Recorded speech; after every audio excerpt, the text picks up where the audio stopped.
आप सभी लोग का स्वागत है मेरे YouTube चैनल पर।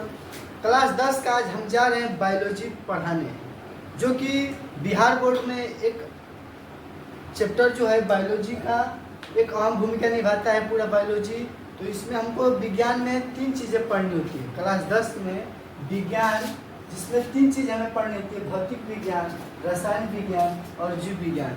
आप सभी लोग कॉपी पेन लेकर के बैठ जाइए। और आज ये बायोलॉजी का इंट्रोडक्शन क्लास रहेगा और इसी में थोड़ा बहुत पढ़ा भी देंगे कि जैव प्रक्रम के बारे में। तो चलिए आप लोग कॉपी पेन लेकर के बैठ जाइए अच्छे से, और पेन बुक सब निकाल के बैठ जाइए, बुक भी रखिए रहेगा अपने साथ।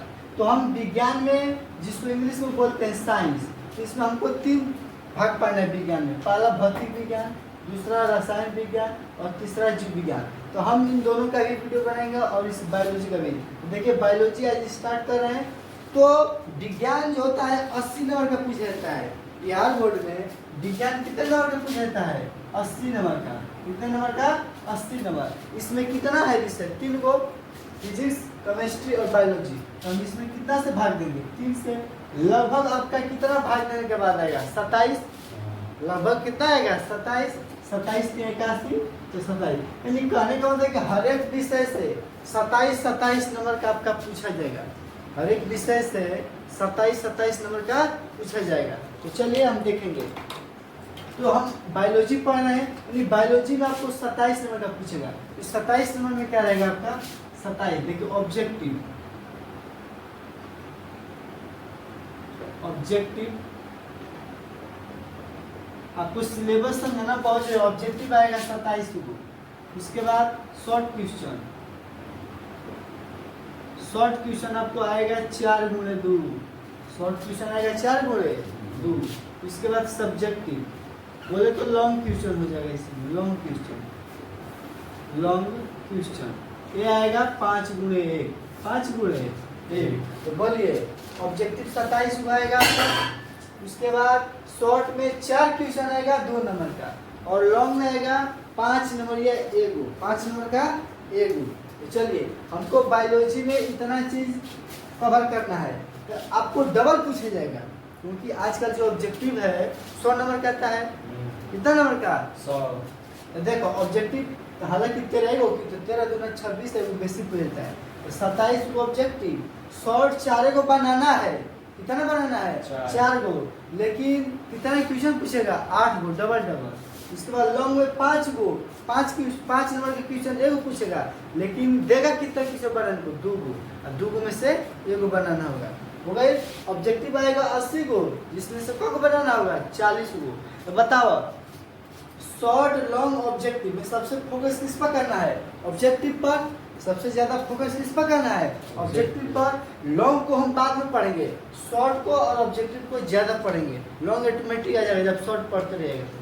तो अब देखो, अब हम इसका सिलेबस जानेंगे और इन लोगों का सब पिता और जनक भी जानेंगे। अगर आप लोग को पता है तो कमेंट में लिखिए कि भौतिक विज्ञान, जिसको बोलते हैं इंग्लिश में फिजिक्स, के पिता कौन है? प्राचीन और आधुनिक। कमेंट में बताइएगा भौतिक विज्ञान के जनक कौन है। आप लिखिएगा प्राचीन में आइजैक न्यूटन, जो प्राचीन इसके थे, जो इनके जनक माना जाता है आइजैक न्यूटन को। इसको माना जाता है आइजैक न्यूटन। आपको जानकारी रखना बहुत जरूरी है। जरूरी नहीं कि परीक्षा में पूछे करेगा, थोड़ा बहुत नॉलेज भी होना चाहिए साइंस के बारे में। तो देखिए आइजैक न्यूटन थे।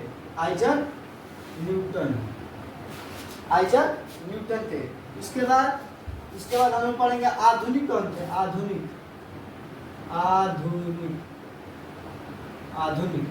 इसके जो जनक थे अल्बर्ट आइंस्टीन। कौन थे? अल्बर्ट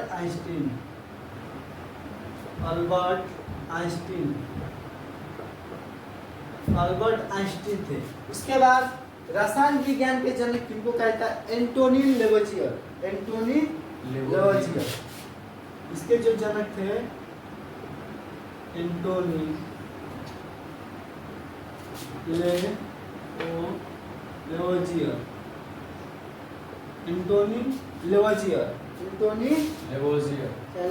बोला जाता है, लेवोजियर। उसके बाद जो जीव विज्ञान के जनक थे, 3 भाग में आ लेते हैं। जीव विज्ञान के जो जनक थे आप लोगों को पता होगा, क्या थे? अरस्तु। कौन थे? अरस्तु। जीव विज्ञान के जनक अरस्तु को माना जाता है। अरस्तु, जीव विज्ञान के जनक अरस्तु। अब विज्ञान के जनक किसको कहा जाता है? विज्ञान का जनक किसको कहा जाता है? आप लोग सर्च कीजिएगा गूगल पर कि विज्ञान के जनक कौन है। गैलीलियो गैलीली ज्यादातर दिया जाता है, गैलीलियो गैलीली। तो विज्ञान के जनक कौन है? Galileo Galileo Galilei. तो हम इन तीनों में से आज क्या स्टार्ट करेंगे?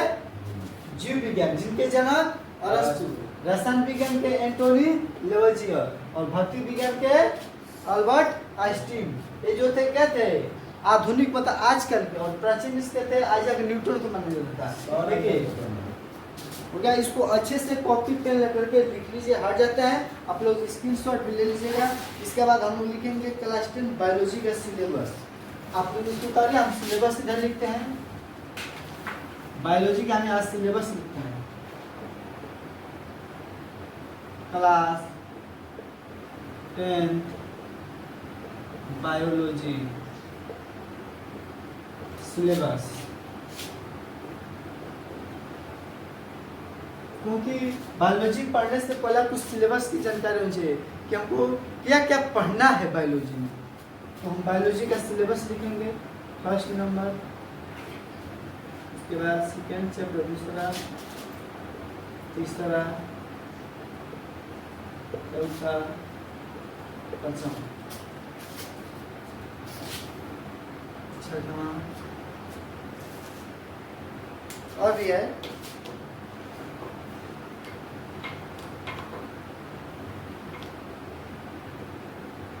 बुक ले लो तुम लोग,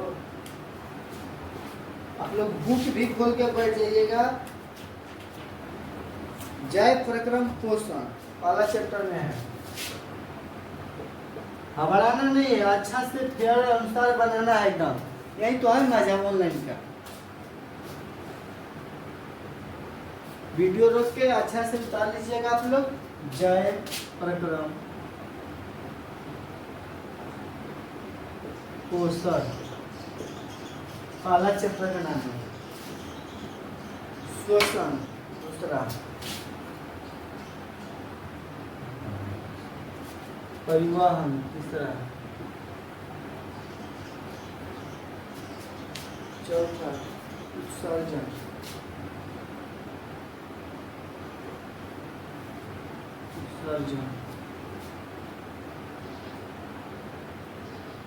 नियंत्रण एवं समन्वय, नियंत्रण एवं समन्वय। अगर दिखाई नहीं दे रहा होगा तो हम कर देंगे थोड़ा नीचे।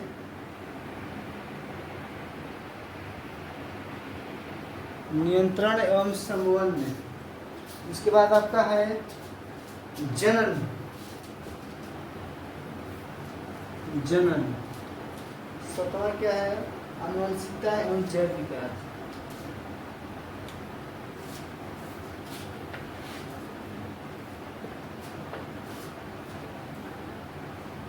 आनुवंशिकता तथा जैव विकास।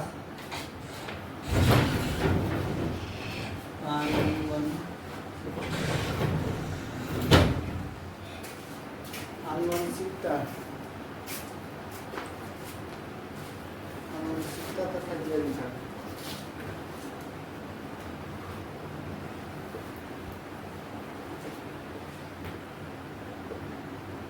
जैव विकास। अठवा है पर्यावरण।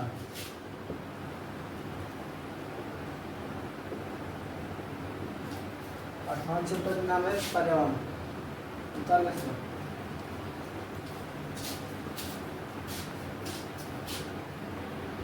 हमारा बायोलॉजी का सिलेबस है। पहला चैप्टर का नाम है जैव प्रक्रम पोषण, दूसरा चैप्टर है श्वसन, परिवहन, उत्सर्जन, नियंत्रण एवं समन्वय, जनन, आनुवंशिकता तथा जैव विकास, और लास्ट चैप्टर का नाम है पर्यावरण। तो इसमें हम सबसे पहला चैप्टर को स्टार्ट करेंगे जैव प्रक्रम। सबसे पहला स्टार्ट कौन करेंगे चैप्टर हम जय प्रकरण। चलिए, तो जीव विज्ञान पढ़ रहे हैं तो हमको जीव विज्ञान की जानकारी होनी चाहिए कि जीव विज्ञान क्या है। तो जीव विज्ञान बोले तो बायोलॉजी। बायोलॉजी शब्द की उत्पत्ति ग्रीक भाषा के शब्द बायोस, बायोलॉजी शब्द की उत्पत्ति ग्रीक भाषा के शब्द बायोस तथा लोगोस से मिलकर हुआ है, जिसमें बायोस का अर्थ होता है लाइफ बोले तो जीवन, और लोगोस का अर्थ होता है स्टडी बोले तो अध्ययन। इसमें आपको 2 पॉइंट मिला, बायोस और लोगोस। बायोस और लोगोस, इसको लोगोस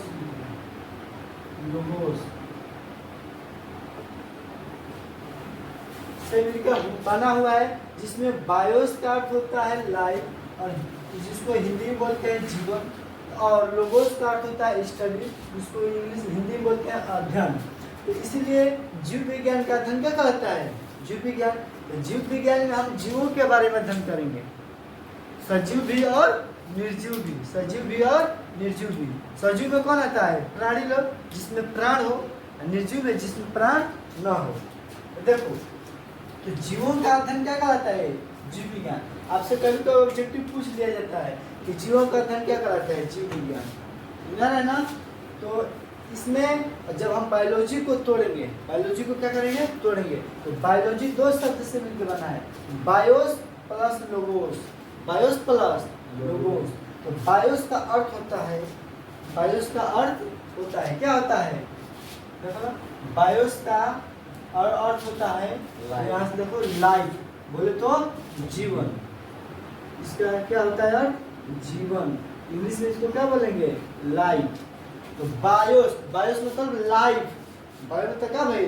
लाइफ। इंस्टाग्राम में देखो तो लिखे, बोलता है लिखने को बायो लिखे अपना, नहीं अपने लाइफ के बारे में लिखें। उसके बाद लोगोस। लोगोस का अर्थ क्या होता है? अध्ययन। लोगोस का अध्ययन। लोगोस का अर्थ क्या होता है? अध्ययन, जिसको इंग्लिश में बोलते हैं स्टडी। तो हम अपने जीवन के बारे में अध्ययन करेंगे, वही हमारा जीव विज्ञान कहलाता है।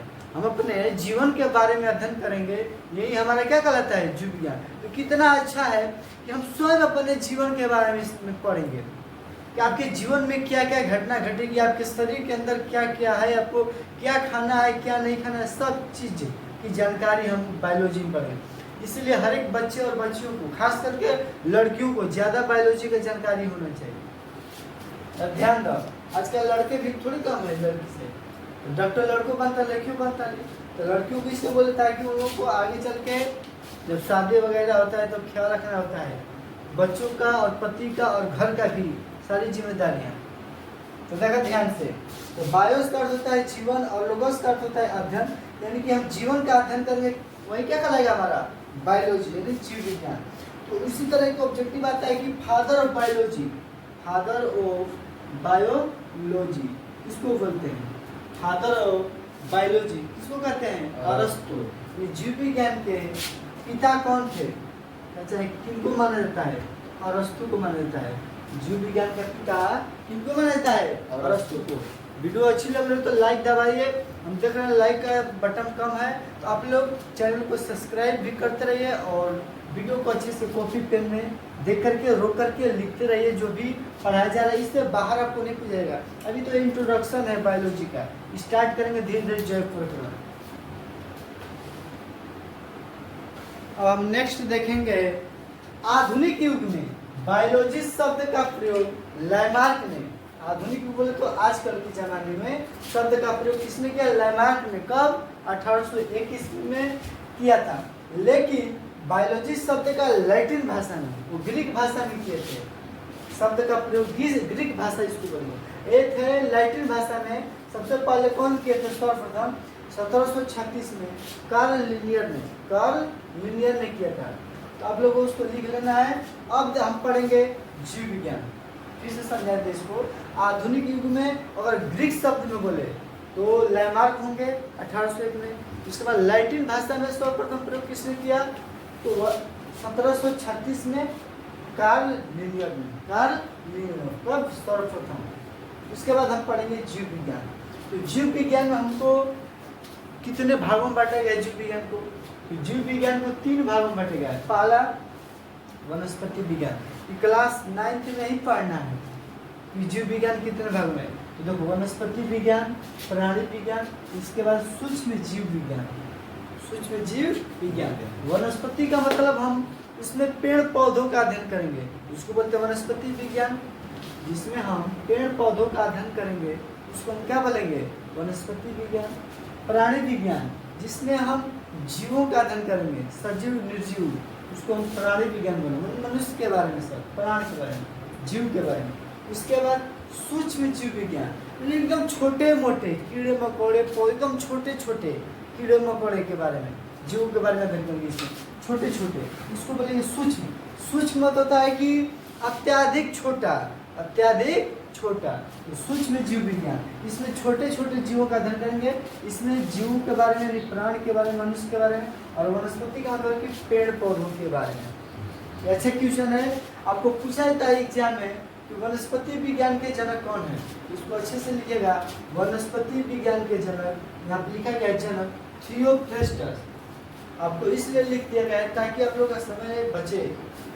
आप लोग वीडियो को रोक के अच्छा से लिख के फिर समझ के उतर लीजिएगा। जीव विज्ञान, सॉरी, वनस्पति विज्ञान के जनक थियोफ्रेस्टस, थियोफ्रेस्टस। इसके बाद हमारे प्राणी विज्ञान, तो अरस्तु, प्राणी विज्ञान के जनक अरस्तु। इसके बाद सूक्ष्म जीव विज्ञान के जनक एंटोनी वन लीवेनहोफ, एंटोनी वन लीवेनहोफ। सूक्ष्म जीव विज्ञान के जनक एंटोनी वन लीवेनहोफ। अगर जिसका सपना रहेगा मन में कि हमको बिहार बोर्ड में 480 प्लस बिहार बोर्ड लाना है टॉपर, उसको कभी नींद नहीं लगेगा।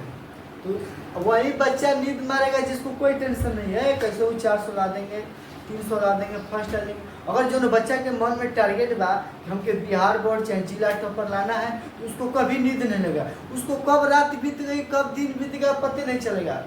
तो अगर आपको अंदर टारगेट नहीं है तो आपको नींद लगेगा, आलस होगा। अब पहले एक टारगेट फिक्स कीजिए कि हमको 10 में करना क्या है, बिहार टॉपर करना है कि जिला टॉपर कि रोड छाप। आप लोग को पहले टारगेट कीजिए, कहो टारगेट करवा तबे ना तो नींद ना लगी। टारगेट रही बड़ा टारगेट है, जितने उतर के जनेबे नहीं करी कब दिन बीत गई, कब रात बीत गई, हम खाना क्या खानी, कुछ ध्यान नहीं देव सेहत पर। तो अगर टारगेट नहीं जानता तो नींद लागी, नहीं तो घूमब फिरब। अगर टारगेट रही एक तो समय नहीं गवाब, तो सोचब कि नदियों जाता नहीं घूमे तो तक मोबाइल बंद देखो तो ऑब्जेक्टिव जाता है। आज हम बायोलॉजी पढ़नी तो बायोलॉजी से पहला चैप्टर में क्या ऑब्जेक्टिव बनता है ओके पढ़ब दिन भर जाके घरे गल का चैप्टर पढ़ा रही ओके बुक में पढ़ा, फिर खोल के कॉपी में फिर जो नोट्स लिखवा रहे हैं उसको पढ़िए। एक ही नोट्स को बार बार पढ़ना है ताकि वो याद हो जाए ऑटोमेटिक। रटना नहीं है जीव विज्ञान के जाने का अरस्तु, जीव विज्ञान के अरस्तु, तो नहीं। आप एक ही चीज को बार बार पढ़ते रहिए, बस ऑटोमेटिक याद हो जाएगा। या अपने दोस्त को या अपने किसी घर में किसी को समझा दो तो सबसे बेटर होगा, याद हो जाएगा ऑटोमेटिक। तो समझाने से ज़्यादा चीज़ें याद होती हैं, रट्टा से नहीं। नींद लगा था तो मतलब ये बात कि तरंदा कोई गोल नहीं, कोई टारगेट नहीं कि हमको क्या करना दिया बोलना। पढ़ाई जरूर नहीं, आपको गोल सेट करो कि हमको लाना है 450, हमको लाना है इस गांव में सबसे बेसी जो लड़का कभी आज तक से न लाया हो। तो हम लोग के गांव में सबसे बेसी जिला टॉपर था, उसको समझो, तुम माइंड में रखो कि हमको 476 को पार करना है। ये अंदर माइंड में नहीं कि तो पढ़, तो सारी दुनिया पढ़ती है।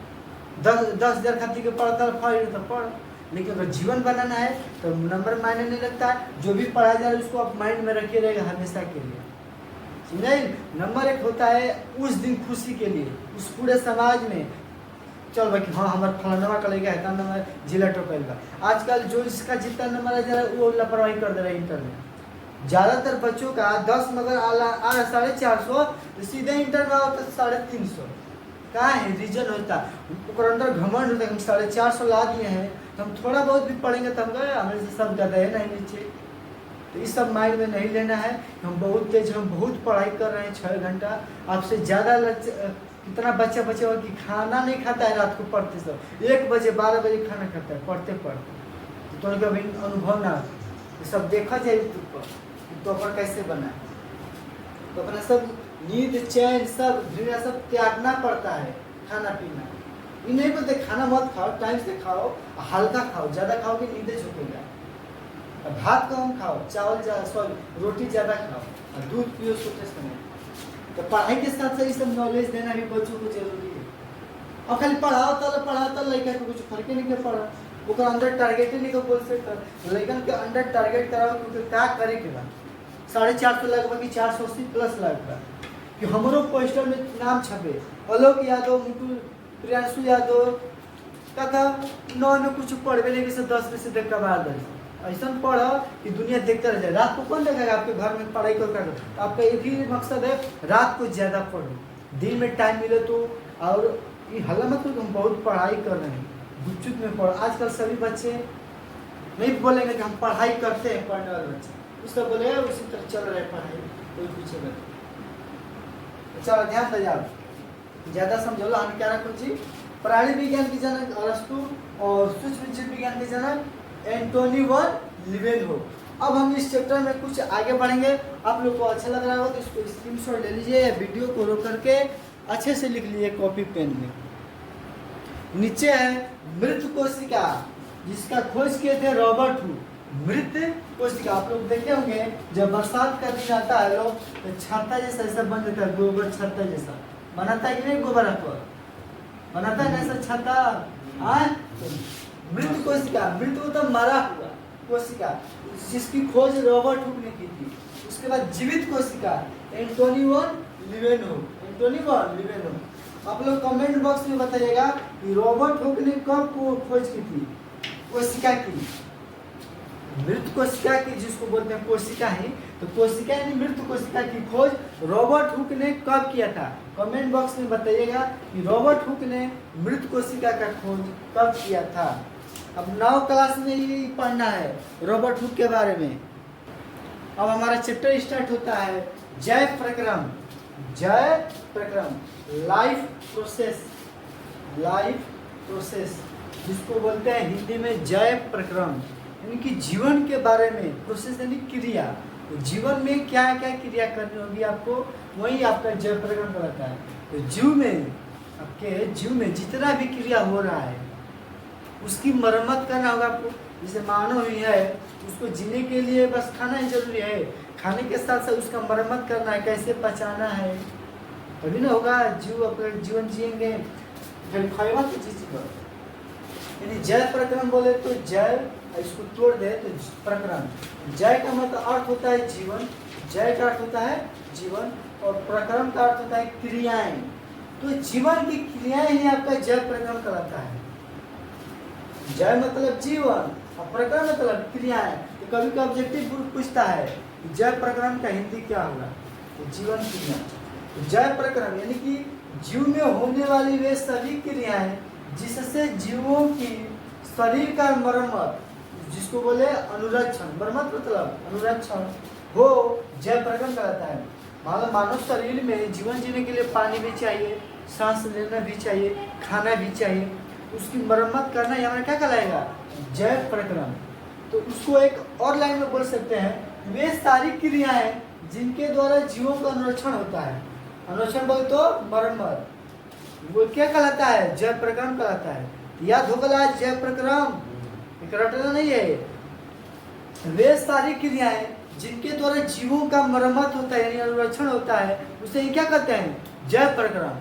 तो जैव प्रक्रम को उदाहरण क्या होगा, जैसे में मान लो पोषण, शोषण, उत्सर्जन सब चाहिए कि नहीं, तो लिख लो। जैसे में लिखो पोषण, जैसे क्या होगा पोषण, पोषण, शोषण,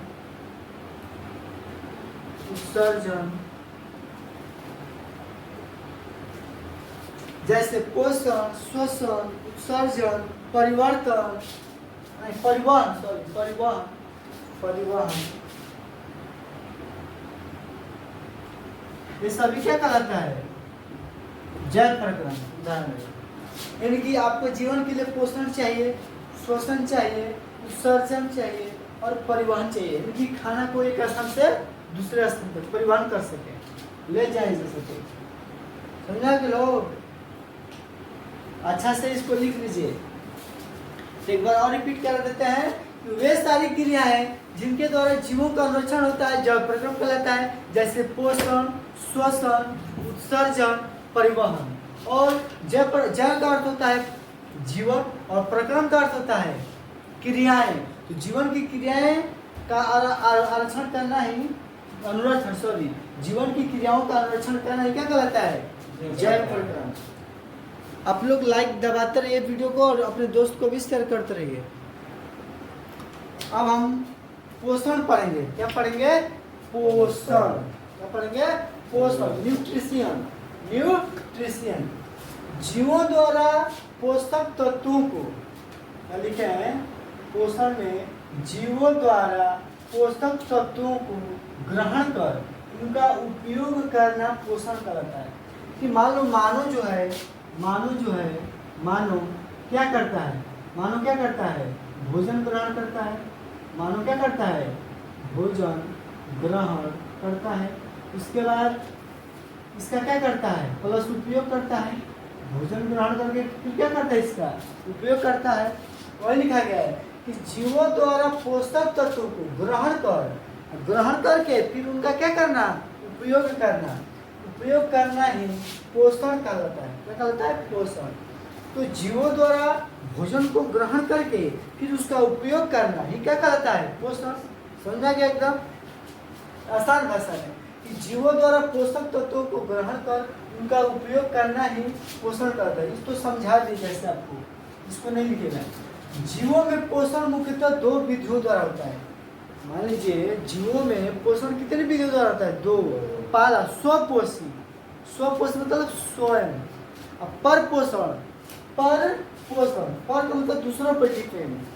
तो पर पोषण, तो पहला पढ़ेंगे स्वपोषण, ऑटोट्रोफिक न्यूट्रिशन। इसके बाद पढ़ेंगे हेटरोट्रोफिक न्यूट्रिशन, यानी पर पोषण।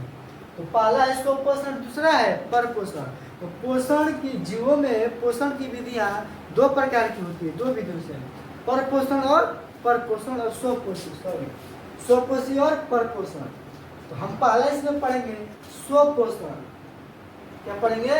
स्वपोषण। इसलिए आप लोग को बोले हैं कि कॉपी पेन लेकर के बैठ जाइए और अच्छे से लिखते जाइए, लिख के फिर समझ लीजिए वीडियो को रोक के। तो देखिए स्वपोषण बोले तो इस प्रकार के पोषण में जीव अपना भोजन स्वयं बनाते हैं, दूसरों पर निर्भर न रह करके अपना भोजन स्वयं प्रकाश संश्लेषण के द्वारा संश्लेषित करते हैं। कहने का मतलब, मान लीजिए अगर पेड़ पौधे जो हैं, छोटे छोटे पौधे जो हैं, वो भोजन मानो उसको जाता है भोजन बनाने। कोई भी पेड़ पौधा ले लो, जैसे आमे ले लो, चाहे नींबू ले लो, अमरूद ले लो, तो पेड़ जो है कैसे अपना भोजन बनाता है?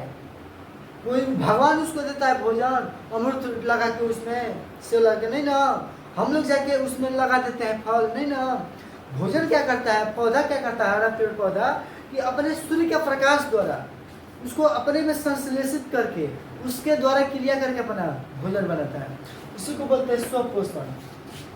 तो इस प्रकार के पोषण में जीव भोजन के लिए किसी अन्य पर निर्भर नहीं होता है, न रह करके अपना भोजन स्वयं प्रकाश संश्लेषण द्वारा संश्लेषित करते हैं, स्वपोषण कराते हैं। मतलब कहने का मतलब कि वैसे जीव जो अपना भोजन दूसरों पर न निर्भर होकर के स्वयं बनाते हैं, प्रकाश संश्लेषण के द्वारा संश्लेषित करके, उसे ही स्वपोषण कहते हैं। जैसे क्या हो जाएगा इसका? हरे पेड़ पौधे, जैसे सभी हरे पेड़ पौधे, जैसे इसका क्या हो जाएगा? सभी हरे पेड़ पौधे, सभी हरे पेड़ पौधे, सभी हरे पेड़ पौधे, ये सब क्या होगा? स्वपोषी। क्या होगा? स्वपोषी। तो वही नोट लिखे हैं, इसका नोट लिख लीजिएगा। एग्जाम में पूछा जाता है कि जो जीव स्वपोषण करते हैं उन्हें क्या करते हैं? आप लोग क्या उत्तर मारिएगा?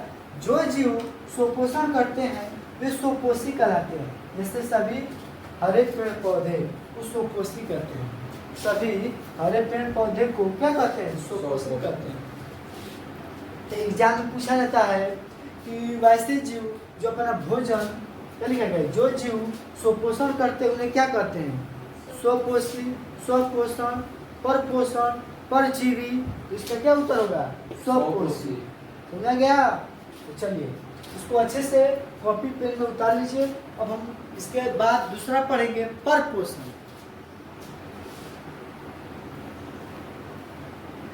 कुछ और फैक्ट देखेंगे। सभी हरे पेड़ पौधे स्वपोषी होते हैं। इन पौधों में एक प्रकार की रचना होती है जिसको हरित लवक या क्लोरोप्लास्ट कहते हैं। तो एग्जाम में कई बार पूछा गया है कि सभी हरे पेड़ पौधों में क्या पाया जाता है। हरित लवक क्लोरोप्लास्ट, हरित लवक को ही क्लोरोप्लास्ट बोलते हैं। तो सभी हरे पेड़ पौधे स्वपोषी होते हैं। तो बात पता है आपको, हरे पौधे क्योंकि अपना भोजन स्वयं बनाते हैं, इसीलिए हम उसको क्या बोलते हैं, स्वपोषी। तो सभी हरे पेड़ पौधे स्वपोषी होते हैं। इन पौधों में एक प्रकार की रचना जिसको क्या बोलते हैं, हरित लवक या क्लोरोप्लास्ट, हरित लवक या क्लोरोप्लास्ट पाई जाती है। क्लोरोप्लास्ट में हरे रंग का वर्णक पाया जाता है जिसको पर्णहरित या क्लोरोफिल बोलते हैं। क्या मैं बोला, क्लोरोप्लास्ट में हरे रंग का एक वर्णक पाया जाता है जिसको पर्णहरित या क्लोरोफिल उसमें पाया जाता है। तो क्लोरोप्लास्ट में हरे रंग का वर्णक जिसको पर्णहरित या क्लोरोफिल बोलते हैं यही पाया जाता है। किसमें, क्लोरोप्लास्ट में। तो क्लोरोप्लास्ट में क्या पाया जाता है, क्लोरोफिल, ये इसको बोले तो पर्णहरित। उसके बाद क्लोरोफिल में मैग्नीशियम धातु पाई जाती है। ये सबसे बेसिक एग्जाम में पूछा गया है कि क्लोरोफिल में कौन सी धातु पाई जाती है, एल्युमिनियम, सोडियम, पोटेशियम, मैग्नीशियम। क्या होगा उत्तर, मैग्नीशियम। क्या होगा उत्तर, तो सबसे ज़्यादा एग्जाम पूछा गया है कि क्लोरोफिल में कौन सी धातु पाई जाती है, कौन सी धातु, मैग्नीशियम। आपसे पूछेगा कि क्लोरोप्लास्ट में हरे रंग का वर्णक होता है निम्न में से क्या होगा, पर्णहरित बोले या क्लोरोफिल, उसी को बोलते हैं। और क्लोरोफिल में मैग्नीशियम धातु पाई जाती है। और सभी हरे पेड़ पौधे में हरित लवक या क्लोरोप्लास्ट पाया जाता है। और क्लोरोप्लास्ट में हरे रंग का वर्णक जिसको पर्णहरित या क्लोरोफिल बोलते हैं। और क्लोरोफिल में मैग्नीशियम धातु पाई जाती है। तो आपका टेस्ट ले लेते हैं, देखते हैं कितना आप लोग को याद है। तो टेस्ट ले लें, उसको अच्छे से उतार लो। उसके बाद 3 क्वेश्चन पूछेंगे आप लोग से जो आपको दिमाग को घुमा देगा। 3 क्वेश्चन पूछेंगे जो आपको दिमाग क्या कर देगा, घुमा देगा। तो सबसे पहले आप उसको जानकारी होना चाहिए। जगह जानकारी होगा तो आप उत्तर का जवाब दे पाएंगे, क्वेश्चन का जवाब दे। देखो ध्यान से, पौधे अपना भोजन कहाँ बनाते हैं, पौधे अपना भोजन कहाँ बनाते हैं, बताओ उत्तर। पौधे अपना भोजन कहाँ बनाते हैं, बताओ जाओ, बताओ। पढ़ा, सभी हरे पेड़ पौधे स्वपोषी होते हैं। स्वपोषी में तो स्वयं भोजन बनाते हैं। स्वयं भोजन कहाँ बना रहे हैं, क्लोरोप्लास्ट में। इसका उत्तर क्या हो जाएगा, क्लोरोप्लास्ट। मैंने दिमाग को घुमा देगा, क्लोरोप्लास्ट। इसको बोलते हैं क्या, हरित लवक। क्या होगा, हरित लवक में। इसके बाद क्लोरोफिल कहाँ पाई जाती है, क्लोरोफिल कहाँ पाई जाती है,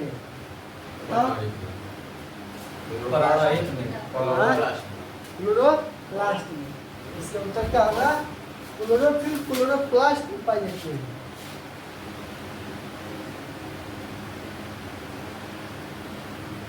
उसके बाद क्लोरोफिल का रंग कैसा होता है, लाल, नीला, पीला, हरा। आपसे एग्जाम में पूछता है क्लोरोफिल का रंग कैसा होता है, हरा, नीला, कमेंट में बताओ जल्दी क्या होगा।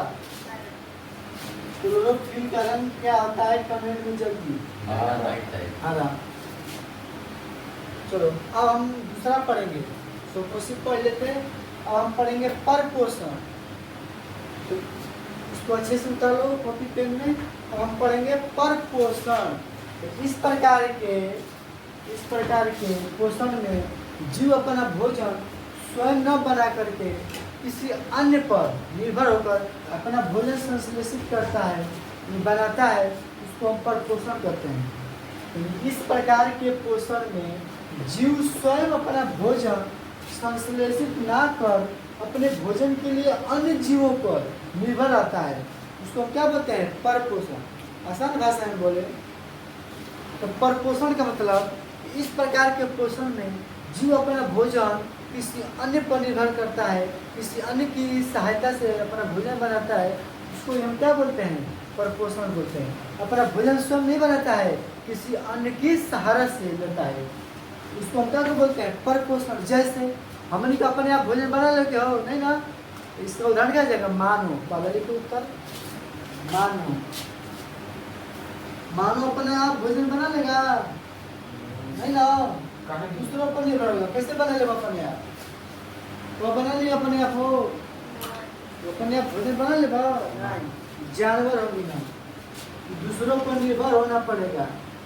जानवर के साथ कुत्ता बिल्ली सब लिख लो, कीड़े मकोड़े, कुत्ता बिल्ली गाय सब लिख लो, गाय कुत्ता